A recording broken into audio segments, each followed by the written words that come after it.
下面就是讲那个第二个，我看是甚至是课本里面就是第二个，就是第二个劝诫众生因，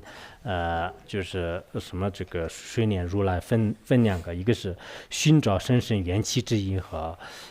第二个是得缘起以后这个水念如来啊，就是分两个。首先第一个寻找生生缘起之因呢分四啊，就分四。今天把这个课本讲完。那么其中第一个啊，就是刚才分四个里面，其中第一个呢，应当这个抑制智者的论点啊，就是应当制止智者的论点。第二呢，就是他总无法解这个解决疑惑啊，就是第三呢，解释缘起要以这个龙门父子之力啊，就是要以龙门父子之力。第四是要抑制宣说此逆之善之事。第四，首先就是第一者呢，就是分二啊，就是第一者分二，不以这个愚智之说，和还有这个应当寻找智者之意趣啊。首先第一个不以愚者之说呢，妙不可言此三归，茫然不解之人是。犹如一片土石什么杂乱无章混一谈啊，就是这是这个寄送来就是说明我们这个缘起空性的道理也好，佛法的这个真理的这种善轨啊，这种善轨的话呢，就是确实是妙不可言，就是非常这个圆满啊，就是完美是这样的一种这个善说。可是如今也好，或者是过去也好，实际上呢，就是许许多多的人呢，就是茫然不解的、茫然不知的啊，就是迷迷糊糊的这些人。这些人的话呢，他们以自己的这种邪见、自己的作见、自己的一些颠倒这个意识来开始就是混乱，就是整个一些这个焦点的这个闪烁然后呢就障碍就是一些这个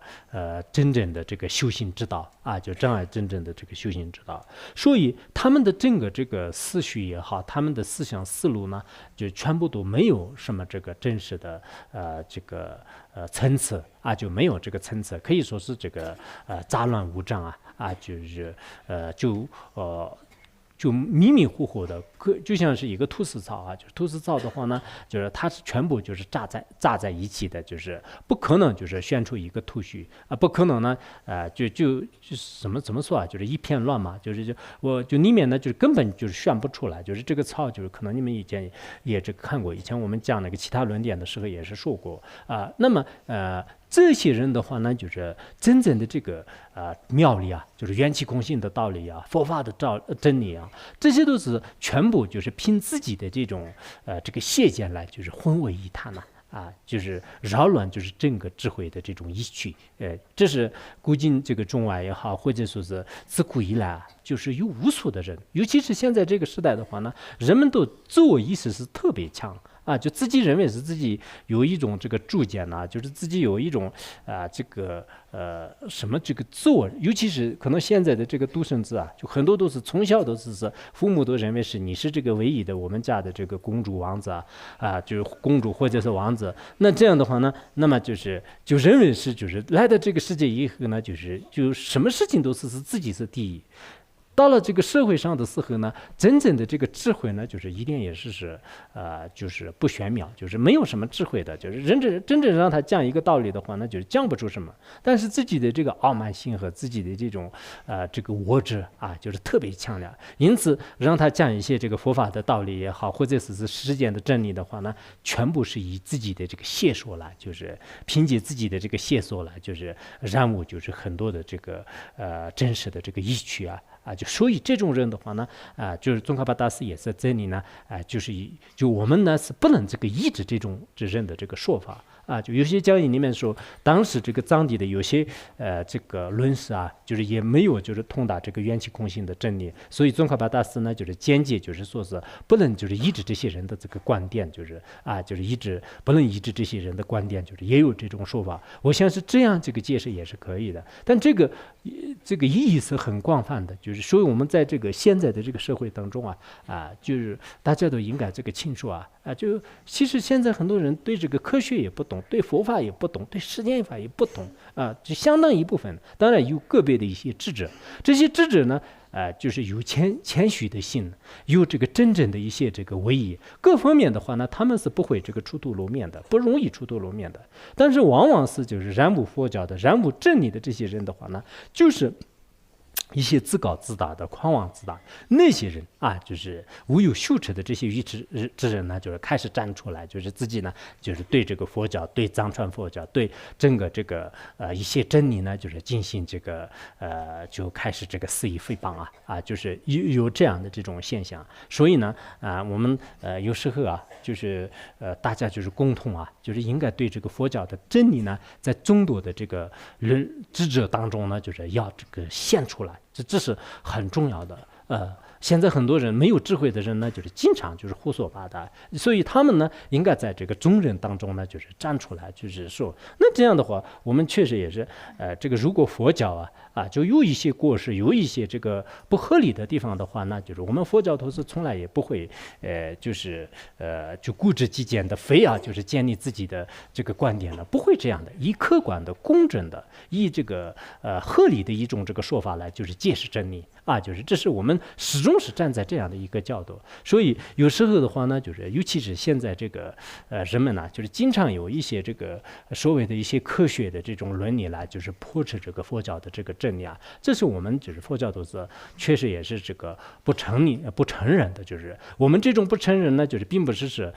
这个愚者的不承认愚者是你不管怎么杀我也不承认，就是这样的。我们不是这样的，我们应该在真理面前，如果我们有过错的时候呢，肯定会这个成立的。但是不管是从宏观世界、从微观世界、从哪方面来进行这个观察或者思维的时候呢，的确也是这个佛陀的这种这个教言呢，就是从中就是显出它的这个特点呢这一点呢，我也今天希望呢，我们在座的很多佛教徒就是经常就是对这个现代科学的一些道理呢，还是要这个思维。我们如果自身是一个特别亲近的佛教徒，自己在山里面闭关修行的话呢，这些道理不动也是可以的。但是我们这个出生的环境和我们这个来的这个世界是非常这个错乱，这个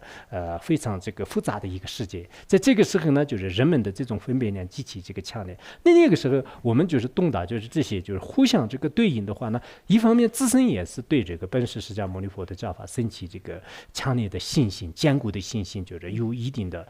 这个十分的这个意义。另一方面的话呢，就是帮助别人也是有很多的这个意义就是前面我们讨论会上面的话呢，本来的是还要很多讲一些比如说这个以后如果我们还要讲的话，那就是我们这个佛教里面呢，就是说这个这个娑婆世界，就是大千世界、小千世界、中千世界、大千世界。其实这样的这种这个说法的话呢，我们这个现在一些科学的这种天文学的角度来讲呢，就是完全是可以成立的就可以成立的比如说我们这个中世纪就所谓的中世纪的话呢，公元那个500年到这是公元1500年中间的这个1000年呢，就是在欧洲这边就是称为是中世纪。在那个时候的话呢，就是人们基本上是不知道整个这个世界的状况是什么样的，就是那个时候就是基本上这个科学家就是所谓的这些学者呢，就是称为是这个地心说。后来这戈比利就是发现这个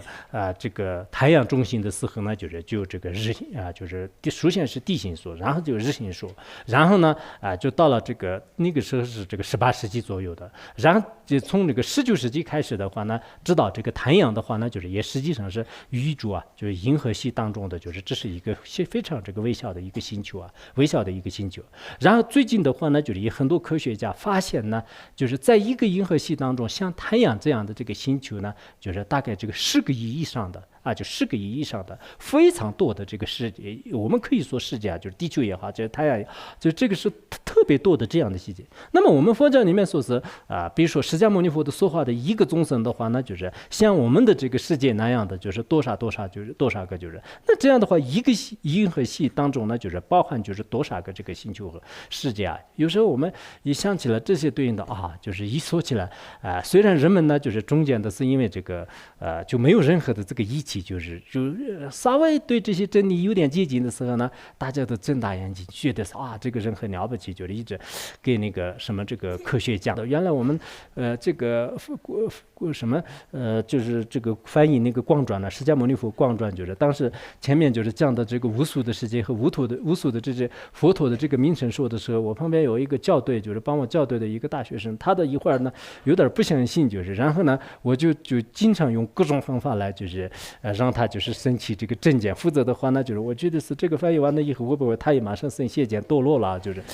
因为这也是情有可原的，以前的我们的这个教育，我们的信仰，我们的很多的这种环境呢就是有关系的。一说起来比较大一点的事情呢，就大家都不相信。但是天文学家，我们这个学地理的时候，学这个天文学的时候呢，也是有很多特别，就是像那个《华严经》里面所讲的那种这个华藏世界啊，实际上是在现在这个天文学的话呢，完全都是可以这个吻合的啊，就完全可以吻合的。但是呢，因为我们只学一部，就是没有学其他的时候呢，就对这个佛教是产生邪见的。就其实这个实际上呢就是对这个科学也会产生邪见，很多愚笨的人对科学也产生邪见，对佛教也产生邪见。这两种邪见的话，只要动了以后的话呢，最终这个科学工作者呢，就是对这个佛教就是一定会是这个赞叹的，就是这个我是这样想的。因此我们实践当中我希望呢，就是千万不要自己孤陋寡闻，什么都不懂，就是一口就咬定佛法不对，一口咬定因果不对不要这么说。这样一陷入自己的这个愚痴之想的话，那就是也不太庄严，就是确实是比裸体这个表演就是还难看啊。